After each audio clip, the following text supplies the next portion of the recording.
Hey guys, in this episode I interview a guy named Dan Bernier, which in America we would say Bernier. And Dan is a Canadian guy that I met about a year ago. He actually was a prospect to my Valtonic software for his shop. And he's since sold his shares in that, and he's running a couple of products and focused on that side of the business. He has like a labels thing that he's doing and a couple of other software gigs. But it's very recent that he sold his shares in the shop, and he still actually works in the shop. But what's really cool about Dan and why I thought he'd make a great guest for the podcast, two things. One, he is a Canadian body shop owner, and if you know anything about how it works in Canada, there's actually a couple of provinces that have regular insurance like we have in America, and then there are some that have this like state insurance. So it's one insurance company. It kind of works like a DRP, only they don't send them work. So there's like constraints that they have, but also not. So it's very nuanced and kind of interesting. And I thought there was some stuff that we could learn from that. That's number one. But the second thing is Dan is super focused on customer service. And we haven't done a podcast on customer service yet. And I thought this would be a great timing to get in and discuss it. So I had a lot of fun talking with Dan about what it takes to bring great customer service to your shop. Everybody talks about it. But I personally have seen where we can tend to get into more of the robotic things, and maybe what once was great customer service has kind of slipped a little bit, for being honest. So this episode is a good kind of wake-up call because every shop needs to focus on customer service. I don't care where you're located or what you do. Customers, it's all about the customer, right? Even if you think your insurance companies are your customers, they still need good customer service. So this is a good episode. I'm glad to get Dan on the podcast, and I hope you enjoy this one as much as I did chatting with Dan. I wish I had more time with him. Maybe I have to bring him back again and we can talk more about this subject. So enjoy the episode. Welcome to my podcast, Operational Intelligence. I'm Tom Zoblin. I spent 15 years running a marketing agency in the collision industry. I sold it, and now I build AI tools at the Hero Group to help shops run better. The world does not need another collision podcast full of generic industry talk, so I'm doing this one my way. It's all about owners teaching owners. One episode, one topic, and one operational lesson that you can take back to your shop and use. And seriously, what is it with all these marketing people turned podcast hosts anyway? So tell me about how you got into the collision repair industry. Oh, okay, right on. That's an interesting one in my life because I grew up in a small town in the middle of Manitoba, right, and farming community. This is the late '80s and early '90s, and this is all pre-internet, right? And I really didn't know what to do. I grew up on a farm. I just knew I didn't want to be a farmer, right? And the funny thing is like every small town back then, everyone had a body shop, right? And the local guys always had the nicest trucks and the nicest snowmobiles. So, as a 16, 17-year-old, I'm like, it felt like auto body was like a high watermark to achieve. Because in town where we lived, those were the guys with the cool stuff, fast cars, and I was never that good in high school either. I wasn't very studious. I was rather drink beer and play hockey and chase girls, right? And but these auto body guys seemed pretty cool, and I was lucky because obviously I didn't have any experience working on cars. And right out of high school, there was a program where back then it was a pretty big. Canada was in a lot of trouble. Okay? So it was high unemployment rates, and there was a special program to help young guys like me that really had no skill, kind of half of a dipshit, and we got to get these people working, right? And the nearby town was a body shop, and they were given a kind of like an allowance to have a student to come in and start working, So I got the job. Nice. Because I was free, right? I was a free kid, and I started grinding rust on tractors and working on old trucks, and he really wanted a bodyman. So just like today, there's always a shortage of bodymen, right? And even back then there was, but I was terrible at it. So it didn't take long for him to kind of get me going on the painting side, and I really dug it. It all sounds like the first time in my life where I felt like I could do something, and so here I was at 18 and a half years old, and I was starting to sand and paint, and yeah, so that's how I got started, and then very, very quickly, to this day, I'm still married to my high school sweetheart, and she had to move to the big city to go to school, and at some point, I had to move there too, right? So I had to follow her, and I got some really lucky breaks, met up some good people that gave me opportunities to paint cars, and I hit flat rate, and flat rate blew my mind, Tom. Like, I still remember that first check I got, because I was always straight time, and I had a good work ethic, because on the farm, like, you don't stop till the work's done, right? Right. So if there was cars to work on, I stayed. So I stayed late, I worked weekends, I came early, you name it. It was like harvest all the time, and at first paycheck when I was on piecework was like triple what I normally made. It stuck with me. I couldn't believe it. It felt like it was Christmas in July, right? Right.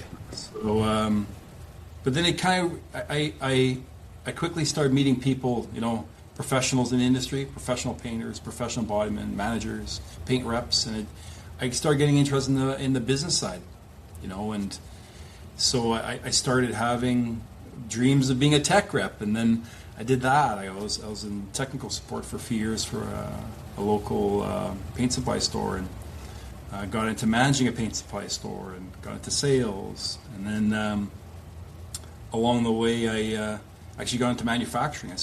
I left the industry for a few years and got into manufacturing with. So my current business partner, he also has a manufacturing, Chad. He has a manufacturing facility, and ended up being an ops manager for him. And that was good, actually, because you got to see a little bit of a different way of doing things, right? That actually applies in body shop, because a lot of lean principles at the manufacturing side, right? Kind of a little bit before we did in the body shop side. So that was just all part of it, and we stayed close. And then along the way, we end up coming. I actually worked at a body shop for a while, and the owner wanted to sell, and he asked me to help him sell it. And I was like, well, how about I buy it? So that was, 8 years ago. I went to Chad and said, hey, you want to buy a body shop together? And he already had, his family owned 3 body shops here, and he's like, yeah, let's do this, man. So, and then... So that was Morrie Collision? Is that the That was, it was Morrie Collision. We purchased Morrie Collision in September 2018, and that was a real opener for me, because, I bug all my paint rep buddies, because when you're in the world of selling paint, you really think you're smart and you can really help the body shops, right? And then I went and worked and owned the body shop, and I realized how little I knew, Tom. Right, and so I bug all my paint rep buddies. I always say the same thing to them: is like, guys, just keep your mouth quiet when you're in a body shop, because you actually don't know much. Because living it's way more intense than what you see from the outside looking in. So, so 7 years ago, and then 5 years ago, we picked up a second shop together. So I officially became an MSO of 2 body shops. Pretty cool, right Tom? Yeah. And that brought a whole new set of learning curves, right? And and along the way, I'm very grateful, because I got to work with some really cool people, and I learned a lot, and I had a lot of support from everyone I met in the industry over the years up here in Canada, and then I kind of hit a point where it was like I felt I was better off, because I really like the body shop industry. I really like the people.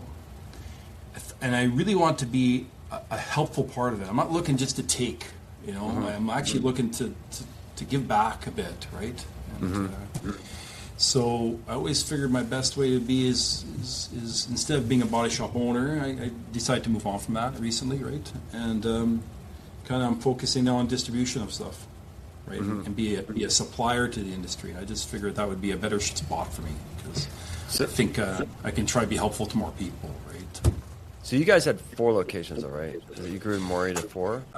We had, so we got a Marion location, we got an Inkster location, a Moray location, and a South Pembina location. And then they have a 5th kind of body shop that kind of focuses more on kind of private work for larger trucks and equipment like that. So they have 5 shops, but 4 of them are kind of designed on insurance repairs, collision work, working with your standard style body shops, right? And for the sake of this podcast and for the audience that may or may not know how things are in Canada, there's a slight difference to how Canada works as far as insurance. So you're in a province where you have only one insurance company. As everybody's a DRP, right? Every shop is a DRP for this one insurance company, right? That's right. And in Canada we have it's called government insurance. So really we got 10 provinces, and in those provinces there's 3 of those. So that'd be Manitoba, Saskatchewan, and BC. There's no private insurers, and the insurance company is actually it's like a government entity. Right, so every vehicle on the road is for light vehicle is registered to that one insurance company. If you're a body shop and you want to do repairs for them, it's essentially a DRP model, right? They set the rules of how you can estimate and how you charge for parts and all the hours you get paid, all that stuff. It's all very clearly laid out, and the equipment you have to have and the training you have to go through. It's very clear. It's either you're an accredited shop or you don't exist. It's that simple, right? So all the body shops in those areas, there's only one insurer, and we're all DRPs. Yeah. So in the States, there's a pretty good distinction between a body shop owner makes a decision. I'm a DRP shop, and I do things this way. I'm an independent. I do things this way. And that could be like an OEM certified independent or just an independent or whatever. And you can be an MSO and be an independent, or you can be an MSO and be a DRP. Yeah. So does that affect that decision? Like, is there like a distinction between? So let's say I'm just going to throw out a number just for not that this is how many, but let's just say there's 100 body shops in Winnipeg or whatever where you guys are. Are they, because everyone's getting all the work, I guess evenly distributed? So I guess KPI is probably like a DRP probably play into it. Do you guys do any kind of marketing or anything? Is there any do you do anything to try to distance yourself or set you apart? Like, hey, we do things differently than those guys over there. Where you choose us. You can choose anybody, but choose us because X. Is there any of that kind of stuff that goes on then? Yeah, that's a great question, because I guess that'd be one of the nuances between us and a traditional DRP. We're like a traditional DRP in that the rules are straightforward, right, on how to charge. Mm-hmm.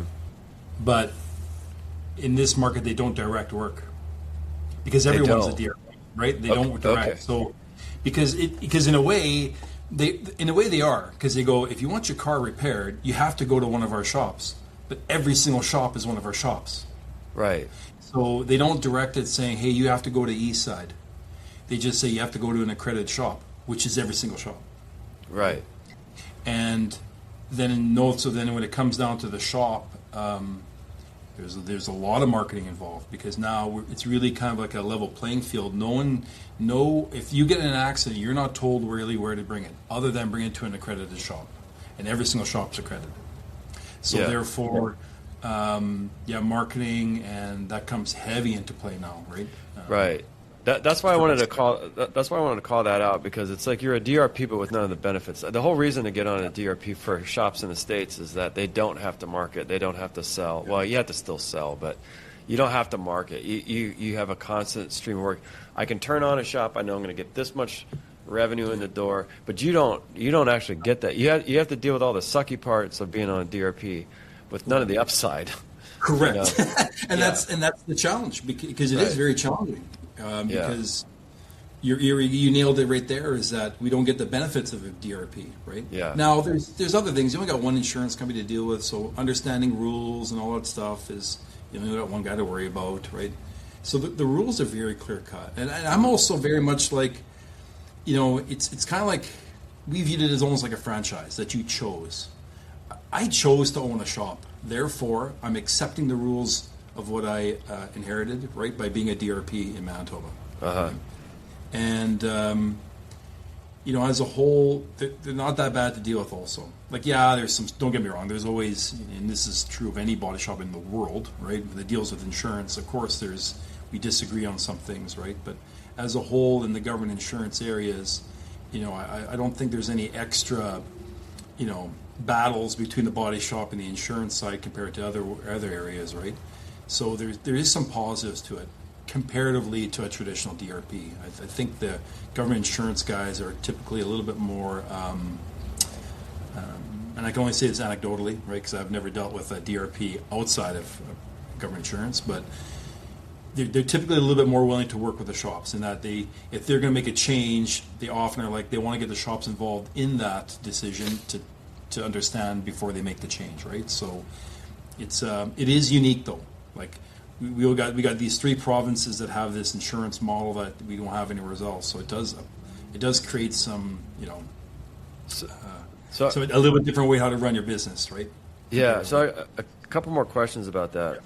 So in the States, if you decide, hey, I'm going to be a DRP, then there's a contract that you sign. You literally are agreeing to these terms, and they actually may be different shop to shop. I know that wouldn't be the case for you, but it's like, hey, we'll agree to this, and you agree to this and this, right? So do you have to sign a contract at all, or is it more so just these are the rules with which to do business with us? We're the only game in town. Yeah. Yeah, no, we have a contract, right? There's okay. We call it an accreditation agreement, and every few years it goes through a negotiation where we revisit, because the last agreement was, I can't remember if it was a 3-year agreement. I just don't remember off the top of my head, but in there it would stipulate, okay, this is what's going to happen to the labor rates over the next 3 years and material rates, right? And here's the rules of the estimating that you guys have to follow, and that agreement lasts for so many years, and at the end of the agreement, we go through the same process again of everyone has to sign a new agreement, and there's a bit of a negotiation going into it beforehand. That's how it's done in Manitoba anyways, and it's pretty much the same way it's done in the other provinces with some nuances to it. Yeah. So, there is 100% an agreement. And if you don't play, like, if you don't sign and you don't play by the rules, then you're off. So it's simple. Right? Are there variances between, like, do you negotiate? So, like, your shop might have different rules than the next guy, like maybe parts discount different or anything like that. So, do you negotiate those, or basically they slide it across your desk and it's sign it or not? Stay in business. Yeah, there is no like individual negotiation that like we can negotiate something different than the guy down the street. It's a standard for everyone. Other than they have a northern and a southern. So. We're a big province, and the guys, there's shops that are 10 hours drive north of here, right? And it's a whole different game up there. So they do have a separate agreement with the northern shops than they do with the southern shops. But all of us in Winnipeg, for example, the 100 shops in Winnipeg, we're all under the exact same profile. Okay. So when we go into our estimating software, we all download the exact same profile and all have the same rates on everything, the same rules, etc. Mm-hmm. So what differentiates you, though, this is why customer service is so good, Tom. Right. Right? Because the differentiation now is not price. Yeah. To totally eliminate out of this, right? Right. And there is no insurance company saying you need or we suggest you go to that shop. Yeah. In this case, now you are, you're marketing and living your shop life in a way to attract customers to your door. Right. So I have one last question before we go into that. That is our subject at hand here is customer service. But one last DRP question is just curious about this.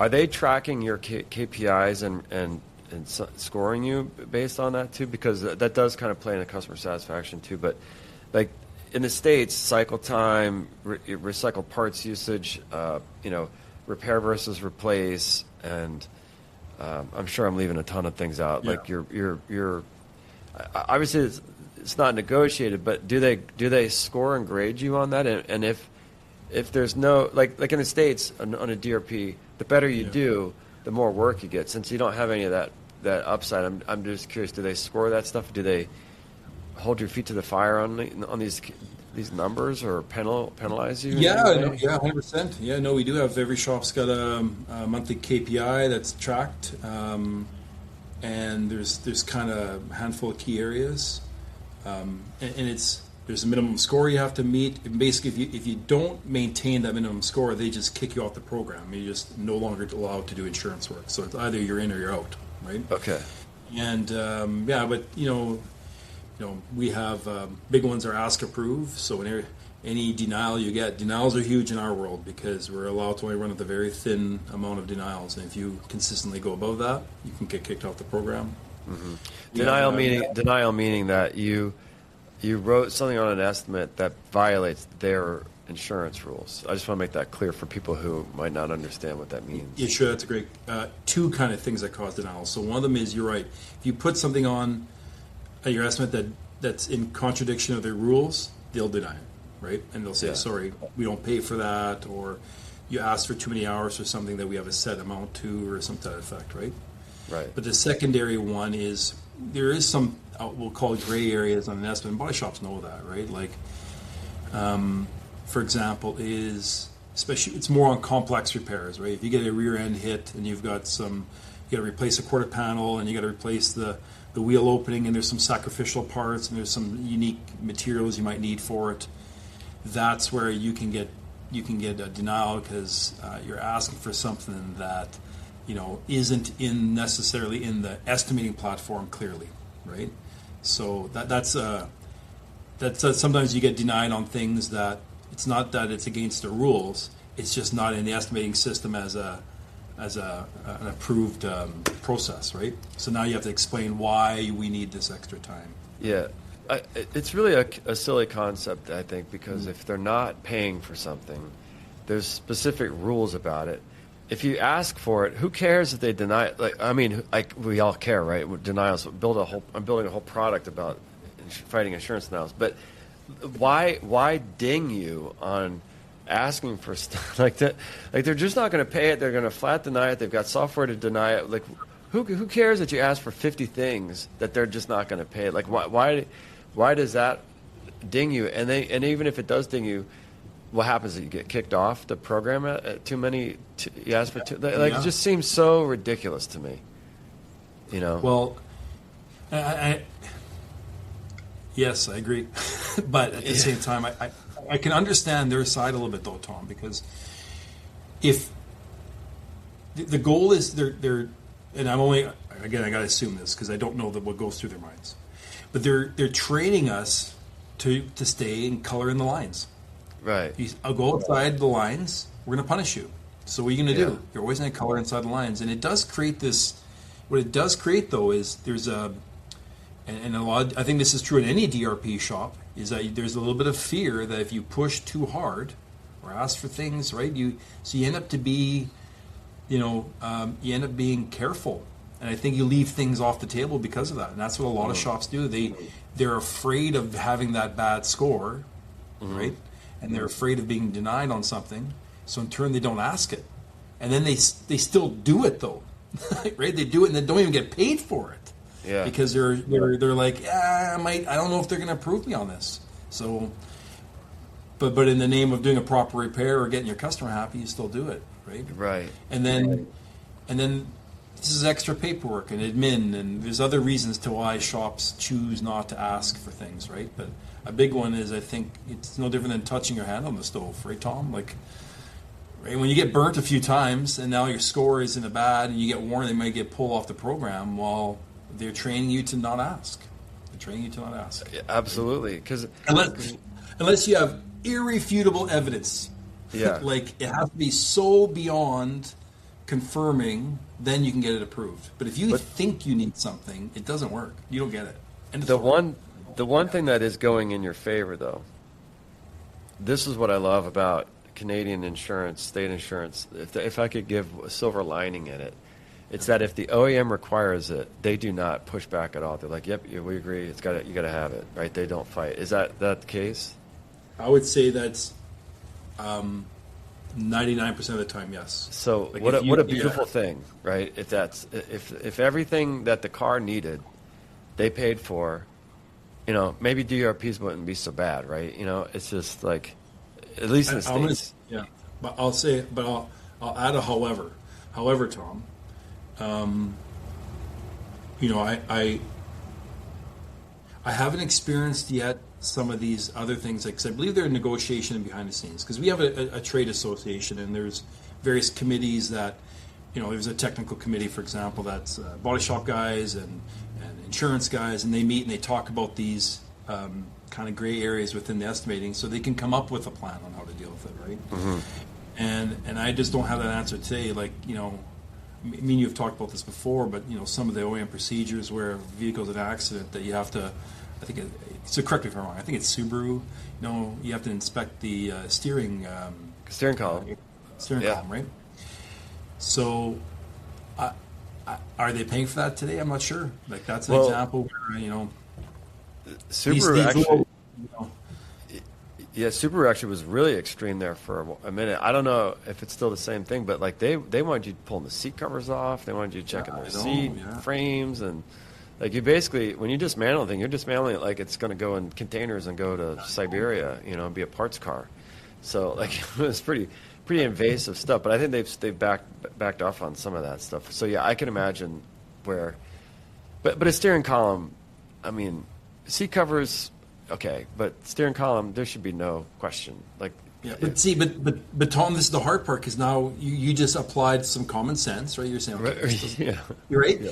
But the thing is, if you try to do that when you're trying to figure out what the plan, how to deal with this, well, then how do you draw the line? Like, this is not a simple conversation around these. Like, this, hey, yes, let's do the steering column, but no, let's not take off the seat covers. Well. Now you're getting into opinions, and that's the hard part. Right? True. Because and the opinion of a body shop is different than the opinion of an insurance company. Right. Because a body shop says, no, I'm not going to fix that quarter panel. That is better off with a replacement due to damage. And an insurance company says, no, you can totally fix that quarter panel all day long. Yeah. Right. And that's no different than saying the steering column versus the seat cover. Right, and neither one of us are crash testing these vehicles and studying data and making life or death decisions, right? But the insurance companies are anyway. They do it anyway. So, yeah. So anyway, that I didn't want to turn this whole thing into DRP. It was important, though, I think, for a future listener to know the confines of what you're working within, because it is very unique. It's even unique to Canada. It only exists in 3 spots in Canada. So I felt that it was worth taking a few minutes to kind of talk about the playing field with which you have to play the game, or did before you got out of the... And know that in Canada there's still, the rest of Canada is more like your traditional models, right? Yeah. DRPs and non-DRPs and everything that goes with it, right? Yeah. Okay. So the topic at hand that we kicked down a bunch of ideas, but back to what we were saying about, like, how do you get... What's your kind of your sales differentiator? It's customer service. Ultimately, that's what you feel like you've really mastered. The whole idea of operational intelligence. The thing that you feel like you've mastered maybe better than the next couple of guys is customer service. Is what we decided on. So, I have several questions about that. But first of all, let's just start broadly. How did you determine that this was going to be the thing that you really needed to focus on? Like, what, in your own words, why is this so important and not other areas that could have easily taken your attention? Well, have you ever gone somewhere and got shitty customer service? Yes, absolutely. Well, I don't like it either. Yeah. Right? It's that simple. I don't like it either. And I was always, if this is my shop, I got to have it be reflective of who I am. Right? And it's that simple. I hate going anywhere where people don't care, they don't listen, they forget about you, all that stuff. Like I took my kids to Disney. Like, I think the first time we went was in 2014 or 15. I can't remember now. So 10, 12 years ago, and I was blown away at Disney World. Yeah. Like the level of customer service there, and I came back just like, and this is before I bought shops, right? Like I drank the Kool-Aid. I bought the book. I forget the guy, the CEO that wrote the book, and all the secrets of how to do good customer service. Was it Eisner? I don't remember the name, to be honest with you. But I remember the book was like just talking about the secrets to like good customer service, right? Uh-huh. And I went there, and I was like, I came back saying, "Now that was a good experience." And it wasn't about, of course, the rides and all the good stuff with the kids, but it was like every little nuance, and it was all the little details that were excellent, And I thought that. It really struck me because I went, they created such an excellent experience, right? And it was memorable. My kids to this day still talk about it. We ended up going 3 times, right? And so for me, it was very much, I just didn't want to body shop with terrible customer service. I don't want people to experience that, right? I wanted the opposite. I wanted to come and leave and go, that was way better than I anticipated, right? And that's how I felt when I left Disney. I'm like, this is way better, right? And so to me, that was the biggest one of that. That's why I chose it. And then there's other things too. Talk to people. Like I just asked you, what was your first reaction? Of course you don't want terrible customer service, right? So then why do we do it? So why do we have companies that do terrible customer service when we all hate it? Yeah. Right? So why be that guy? I didn't want to be that guy, right? And my business partner, Chad, and that's why we do really well together. We have a lot of common, values, and he's in the same way. His dad started his shop. It's almost 50 years ago now, I think. So Chad's part of the second generation, right? Him and his family are involved in the body shops today, and he's in the same boat. So we're both very driven, very much to have a good customer service, right? Mm-hmm. You want your customers to have a good experience. Who doesn't, right?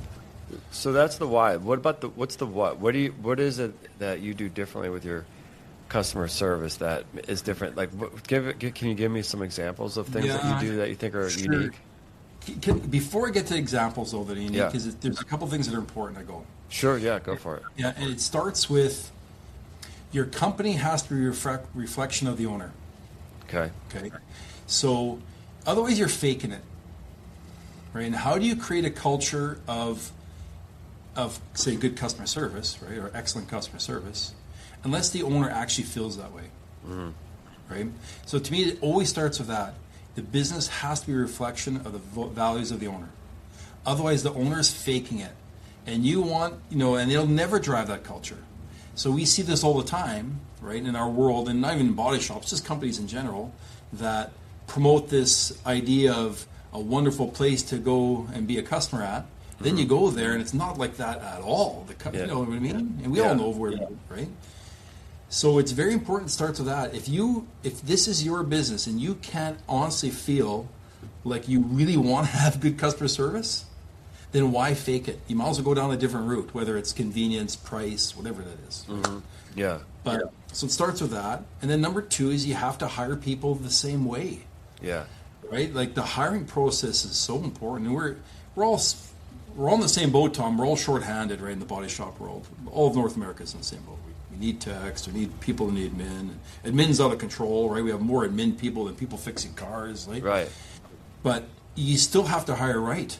Because I always, the term I use with people is, you got this owner, he or she's got these values, right? And the company better reflect them.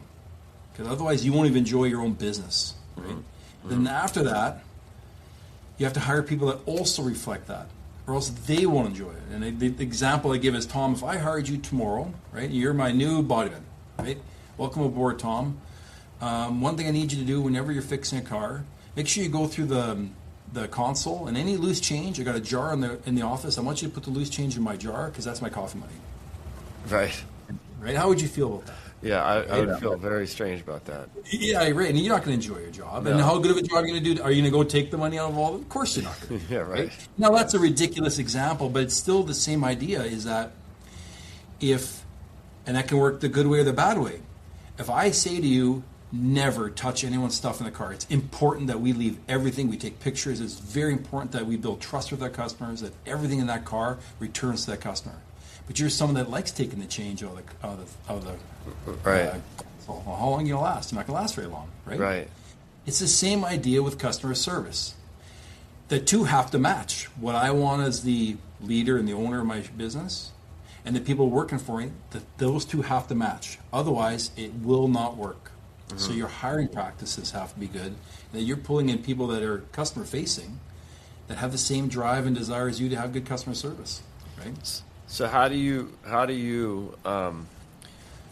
weed that out in a potential candidate? How do you attract the kinds of candidates that have that in them? Like how do you know in a couple of interviews or in a single interview this guy's got what it takes? That's really hard, Tom. Yeah. Right?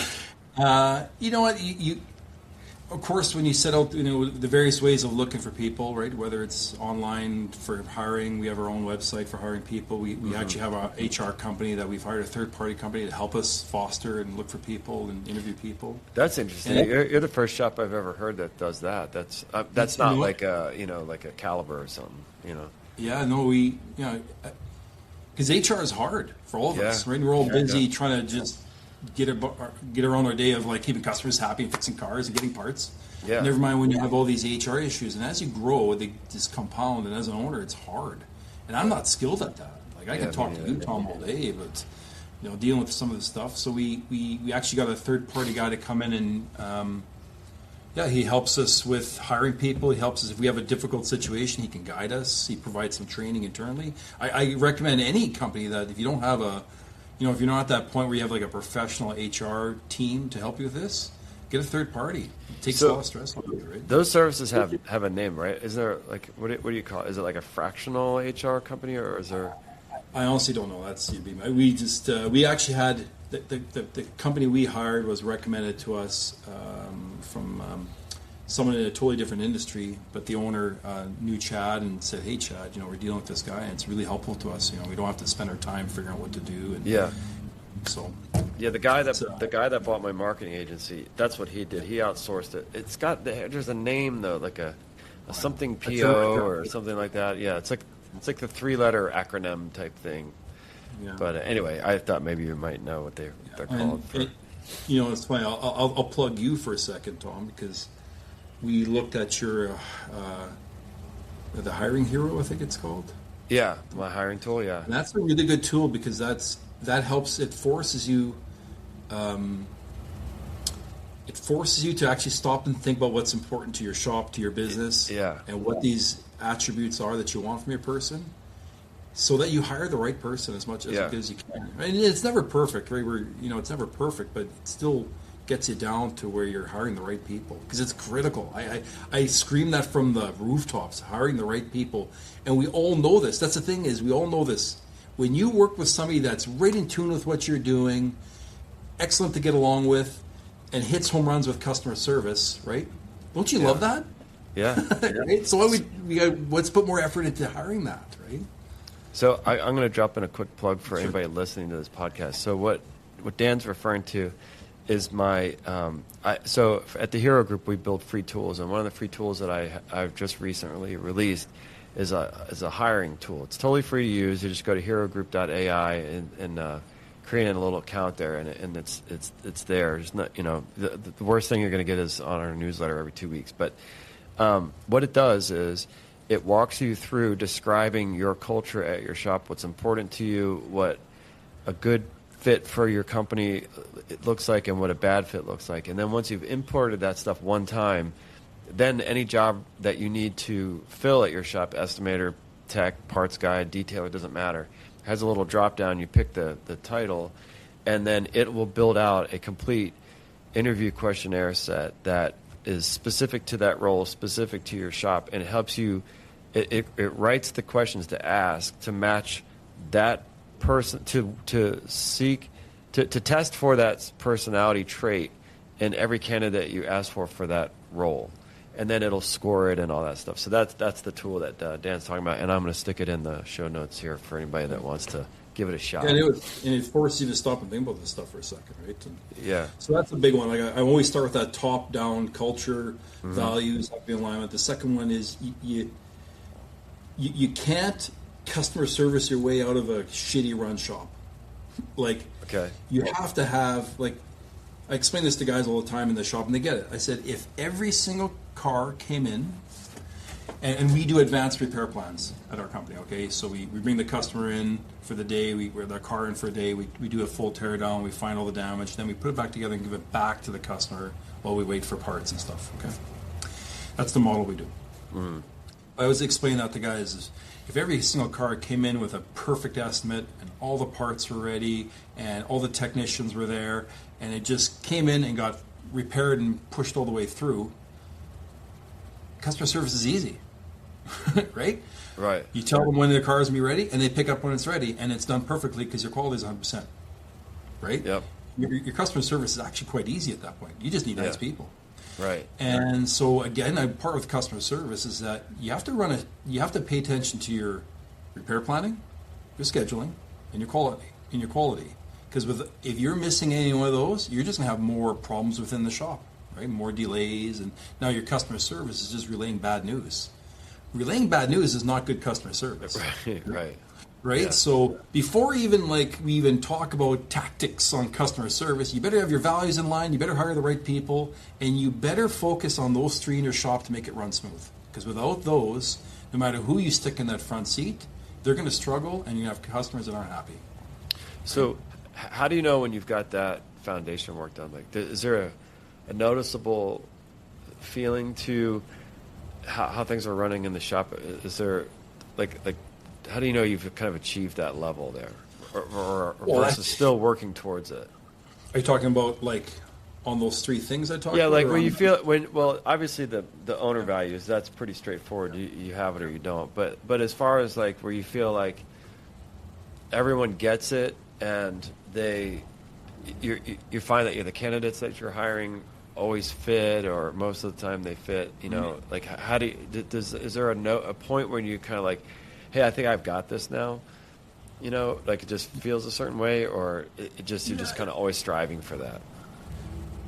Well, you're always striving to get better. Like that's a given, right? Like we're pretty driven people here. That of course the goal is to get better at what you do, right?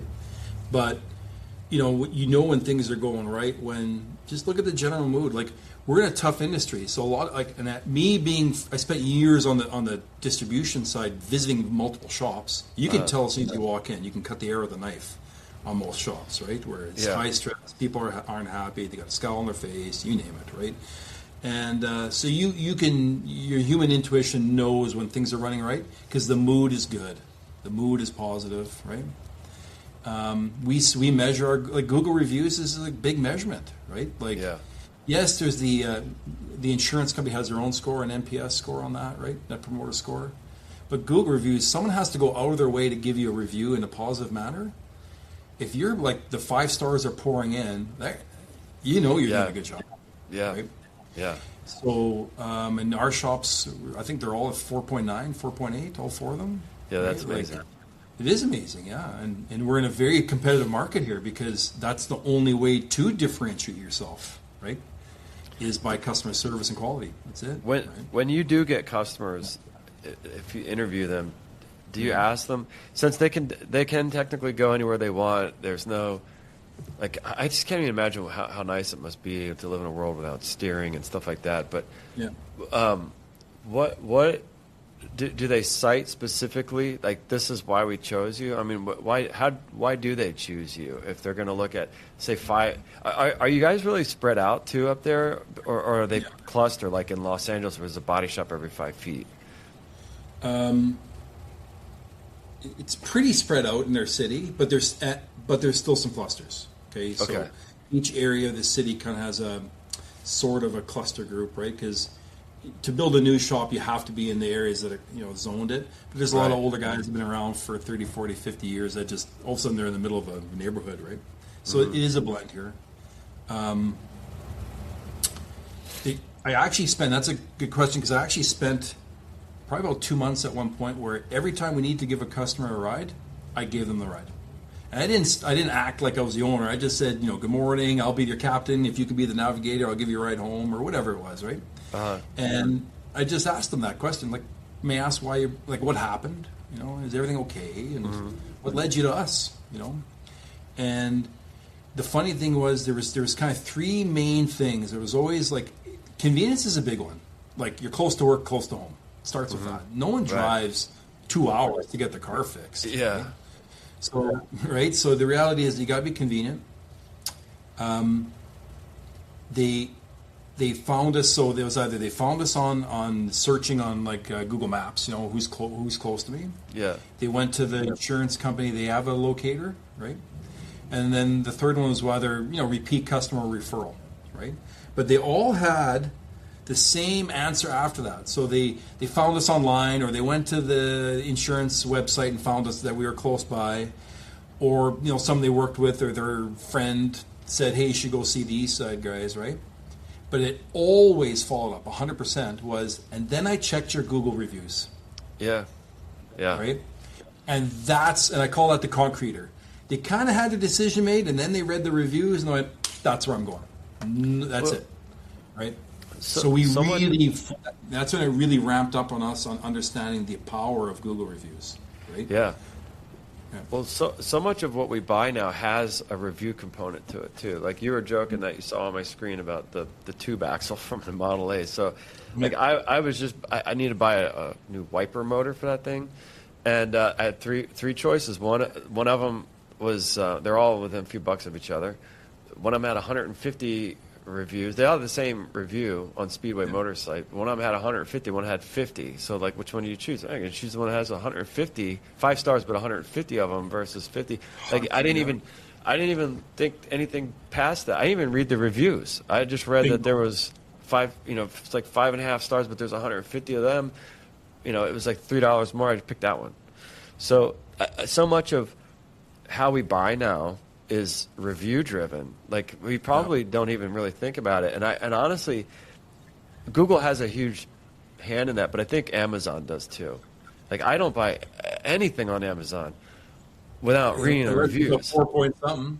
Unless it's something that I used before, like if I needed, more deodorant, I'm not going to read the reviews every time to reorder, or shaving cream I buy in bulk sometimes. That's all, but it's a product I already use, But anything new, like a new experience to me, I check the reviews. I don't, and then, but even that though, like we could almost do a whole thing on that because I think that there could be too many.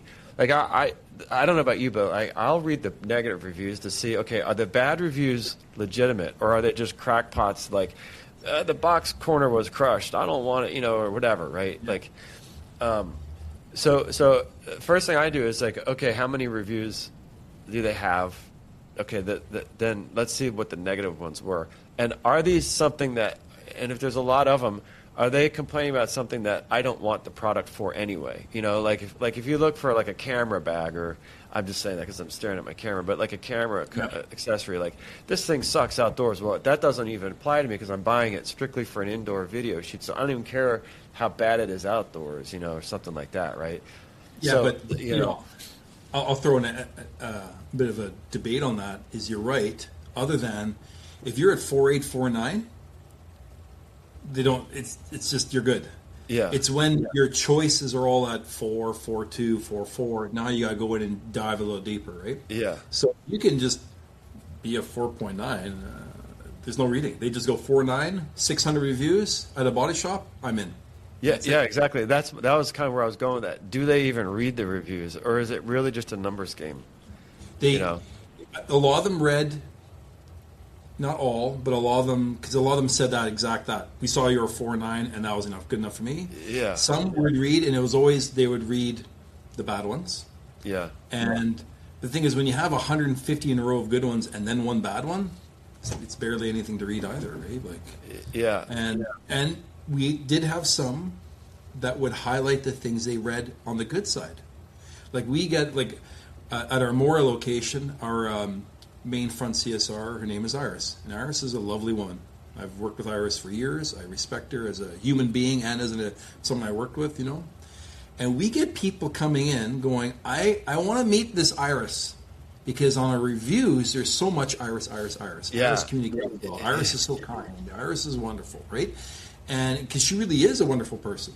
And the funny thing is she's not perfect. She's like the rest of us. It's not as if she's like, has all this super exact information every time and the fastest at everything over time.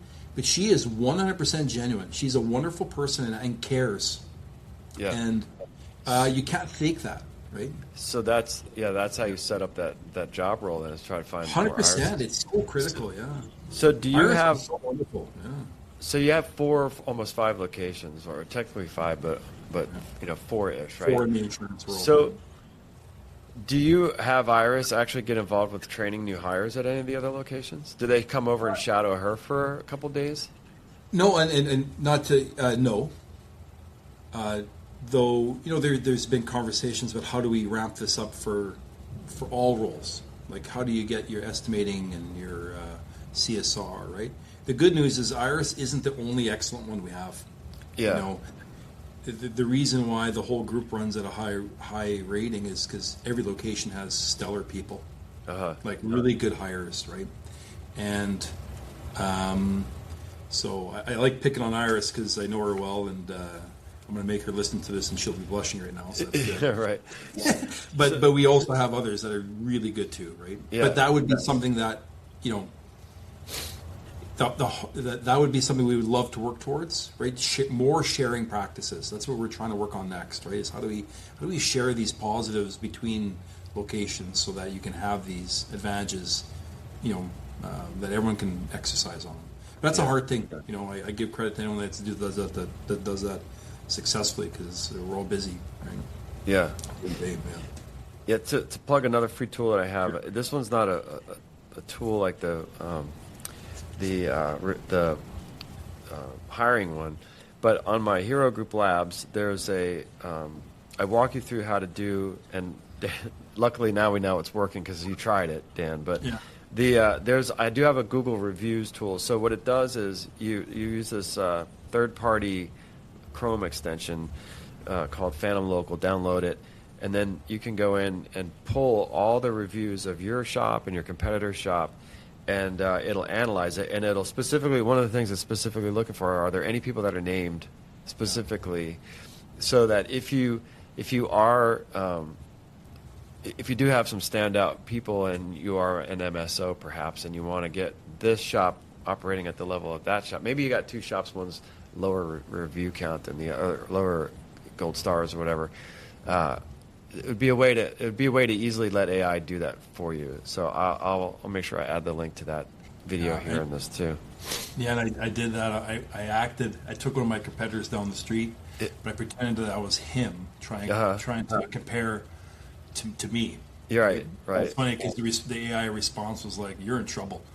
Yeah. Because eSide has it dialed in. They have a very good, communication tools. They had They just went through all the. It's pretty. So they said that you guys are killing it, and this we're guy's killing not. it. Yeah, Exactly. Yeah. That's awesome. And he was a 4 point something. But it was.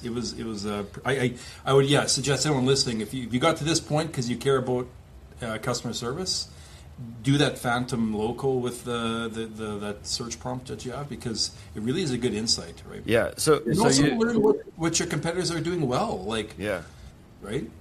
Yeah. So it's very simple. There's a prompt that's, if you follow that video in the notes on that video, there's a prompt that I wrote that does all the work for you. So it's really as simple as just you click a couple things, you download all the reviews, and then save it as a CSV file. It'll take the CSV file. It will format it in the way that it needs, and it'll do its own analysis. It didn't take long, right, Dan? I mean, the hardest part was just going in and waiting for the thing to pull the reviews from your competitors. Yeah. So I would just multiple screens, right? Yeah. So Dan, we got about 15 minutes before I got to get on another call now. I want to hit a couple really important questions. So one of the things that I have seen in my own experience shadowing people at body shops in the customer service roles is getting into a robotic way, and not in a good way. It's Monday, I'm tired, I was up too late last night, I didn't get a good night's sleep, and I'm just trying to get through my day, and I'm not treating every customer with the right, this is their first time dealing with all this stuff, and then I'm just like the example I'm going to reuse and have used in the past is just like, oh, have you filed an estimate? A claim? Well, I can't do anything for you until you do this, so just call me when you get that done. And just very being not as dismissive as I just did it, but being just dismissive of people and not shaking themselves until I got to start from my to be the best always every day in that sort of Walt Disney way. Do you have any kinds of, I don't know, either pointers or exercises that you do to make sure that people don't slip into that robotic mode that we all do from doing this kind of work every day and forgetting that it's not just another day to the guy standing on the other side of that counter? So good question. Well, again, it still ties into hiring the right people, because even if Iris is tired, she still cares. Yeah. Right? And then the other one is we really talk about empathy. So I kind of have this very simple, it's like 5 steps. First one is, because we're busy, so we want to go right to the kill. Someone called, hey, I got in an accident. We're like, what's your claim number? No. Yeah. First thing is hey, is everyone okay? Because this can be traumatizing for people. I've had that where someone hit a deer, right? And I grew up on a farm, so hitting a deer is not overly, I've seen that a million times in my life, right? But for a lot of people, especially in an urban setting, this is traumatic, right? So you have to start with just that. No matter what, like, hey, is everyone okay? Because this will give you insight into how they're feeling, right? So, number one, it starts with that, and then you got to ask them, like, tell me your story, right? Like, let them have a chance to say, this guy cut me off, or, I'm such a fool. I was backing out of my garage and I hit the mirror. Whatever their situation is, let them tell it, because then now you get even more insight into this customer, right? Right. And this is how you can get away from being the robotic side, is don't go right into telling them, follow the script. What's your claim number? What's your name? What's your make model? Now that's number 3, right? Number 1 and 2 is just, how are you? And tell me your story. Then I'm going to go into, like, now I need some information from you. So what kind of car do you have? And, okay. So that after that, now you can go to, now it's my turn to guide you. Now I know what's happening. I know what your trigger points are. I know what's important to you. And now I can guide you down the process, right? Of like, okay, this is what we need to do first. I need to book you in. I got to look at your car. I got to get the parts on order. And it's going to take a long time. You drive a, whatever car, and it's like, we want to go to that one right away. We want to go into just telling them what to do. But no, you got to do those other things first, right? Yeah. So that's the way we kind of focus on, right? That's an interesting. I hadn't thought about it like that at first, but so by if you could just train them to start always that, like, every customer you must do this, then that person's story is going to shake you up out of that robot process, right? Because now you've got new information. You're naturally the human in you naturally is going to work to solve that unique set of problems that was just presented to you.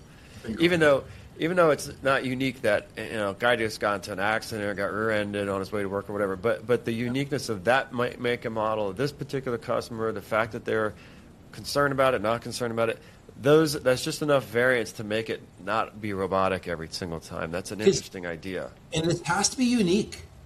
You don't remember, like I tell people, you go to the corner store to go buy a Gatorade, right? And you did that last week. Do you remember the guy's name? Right, yeah. Right? No, because that's not a unique scenario. You walked in, you grabbed a Gatorade, you paid, you left. Yeah. Okay. You would remember, though, if the guy started swearing at you and yelling at you and told you to get out of the store. You'll remember that clear as day, because that was a unique scenario. Okay? So we're trying to create unique scenarios every single time so that people remember it. And you have to create it in a positive way. And it starts by talking to them. Yeah. Right? So I was in Charlotte a couple weeks ago, and I forgot to bring toothpaste. And so I'm on my way to the trade show, and I stop at just a typical gas station. And I stay at this area that it's like a really cool part of town, but it's bordered by a not so cool part of town. And the guy working there, he was like, I asked him, I said, do you have a toiletry section? Do you have toothpaste? He's like, man, I'm just out. My truck's not going to be here until blank or whatever.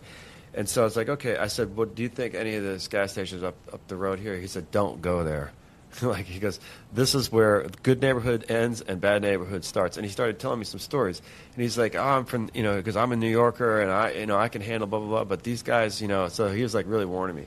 And, and so turns out we're both from Queens. We're from neighborhoods that like back onto each other. I still remember that guy. I still think about him. It's just like you said, just a gas station attendant. Yeah. Right. Yeah. Exactly. Yeah. And he did something else though, Tom. He fought for his customer. Yeah. Okay, and that's the one thing we talk about too. There's a Simon Sinek. We all have heard of him, right? The guy that talks on everywhere. He's all over the place, right? Uh-huh. And he talked about a scenario where he was like need to change his flight, and he phones, and the airline person was like, "Sorry, I can't change your flight because the ticket you bought is like not changeable." Over, and so he hung up. He said, or the other scenario is he phones. And he says, same problem, I need to change my flight. And the person's like, I'm sorry, but you can't change it. But however, if you give me a minute, I'm going to talk to my manager. It's possible they have an override. I can't promise nothing, but let me see. Puts them on hold, comes back, sorry, my manager can't. But my manager is going to their supervisor. Now, they're out of state. You're going to be on hold for 5 more minutes, but he's going to see if there's anything else we can do behind the scenes. Okay. Then they come back 5 minutes later, sorry, I really am sorry. I've tried everything, but between the manager and the supervisor, I can't change your ticket. Now, the end result's the same. They couldn't change the ticket. Yeah. But who fought for the customer? Right? Exactly. Yeah. And that's important. Like, we get this where we don't do thefts, for example, right? So when someone calls and says, hey, do you guys fix cars? Yes, we fix cars, right? What happened? Okay, go through the thing of it, and you find out now he's got a theft. Well, it's easy to sit there and say, well, we don't do thefts. Yeah. Or you can say, I'm sorry, we don't do theft repairs here. However, if you go to the MPI locator, they have a spot where you can look for shops that are open to doing thefts. And in fact, if you want, I can go on there right now for you. Give me your postal code, and I'll tell you the 3 shops in your area closest to you that are accepting those right now. Now, that's fighting for your customer. Yeah. And when they get in an accident a year from now, who do you think they're going to call? Right, exactly, yeah. They're going to remember that guy that was so awesome, right, to help me out, because he fought for the customer. Right? Yeah. So that's another tip. Fight for your customer. Right. Yeah, so, I'm sure you've seen the movie Miracle on 34th Street, right? The old Christmas movie from the 30s or 40s. No. You know? You've never seen it? Oh, my God. It's a I'm like the only guy in the world. I know. Yeah, we watch it. I've seen it 1,000 times, but not Miracle on 34th. Yeah, I watch all the old stuff. So, but anyway, every year my wife and I watch that. But that's exactly what happens. So there's a guy that thinks he's Santa Claus, and he's up there telling people if they don't have the toy at Macy's, where to buy it. And it turns out to be this national campaign, and then suddenly everyone's, you think he's going to get fired in that moment, but all of a sudden people are flocking to Macy's, and now the other department stores are trying to knock it off and everything because he's like, because he's Santa, he knows where every toy is, and so he's just telling them, oh, but so-and-so's got it actually 20% off. And so that's one of the core things behind Miracle on 34th Street. Just made me think about that. So Dan, I unfortunately I only got a couple more minutes, but I have one question that I always like to ask, and that's what have you tried that didn't work? So a lot of this is like easy to hear, like okay, what works and what's important, but some of the shortcuts can often come from not making the same mistakes as somebody else. So are there any, it may sound weird, but are there any customer service things that you tried that like, oh, that was terrible, or like turned people off, or like just don't do that? Okay, so I'm glad to say that we haven't done any major blunders, okay? But small things. I remember getting into kind of getting like cut and pasting some of my Google replies when I was getting lots of them. Don't do that. Your Google responses need to be as human as you are. Yeah, that's a good tip. 100%. Don't rely on some whatever app to fill it in for you, or copy and paste the same one. Hi, thank you for reaching out. Call me at blah blah blah. No. Be human, right? That was one. Number 2 is we learn quickly. We do a lot of texting. People don't have time. But bad news, do not text. Okay, good news, text. Bad news, call. That's a great tip. Yeah, 100%. If you text someone saying, "Sorry, your part's delayed for 2 weeks," right? Yeah. No. You say, I have an important update for your call. Please let me know on your car. Please let me know what time I can call you at. Right? Yeah. And then when you call me, say, I'm sorry, but your part's going to be delayed for 2 weeks. And now you can have a human talk on bad news, not text talk. Yeah, it's good. That's a good one. Yep. So those are 2 big ones I would say right off the hop. Yeah. And then number 3 is just make everything easy. Like we talk about all this stuff, and then the customer shows up on the day of the drop-off, and we're like, where's my pen? Just give me a second. Let me find my pen first. Yeah, I got the paper over here. Yeah. Sorry, I got the wrong file. I grabbed the wrong file. I'm sorry. No. You have everything ready to go. So when that customer drives in, they know where to park. They see the sign on the building and the address. They know exactly which door to open to enter. When they walk in, they know exactly which person. You greet them right away. The paperwork is laid out. Everything is highlighted. So when they walk in, it's bang, bang, bang, bang, bang, all the way through. None of this Joker stuff not being organized, right? Yeah, so, it's good. That's a good one. Learn that really fast. Yeah, I've had people say, I'm busy, and this is taking too long. Yeah. Right? So. Yeah. So, Dan, those are all great tips. I wish I had just a few more minutes to keep going through some of these other questions, but unfortunately I have a call that I got to get on after this. But this also keeps the podcast to a reasonable size. So, but Dan, thanks for joining me here on my podcast. And this is a really good. There's a lot of good nuggets in this one. I hope people take a listen to this podcast and put some of this stuff into action. It's all very actionable pretty instantly too, I think. So, thanks Dan for joining me today. Thank you for having me, Tom. All right. Okay, take care, buddy. All right, thanks. Bye-bye. Bye.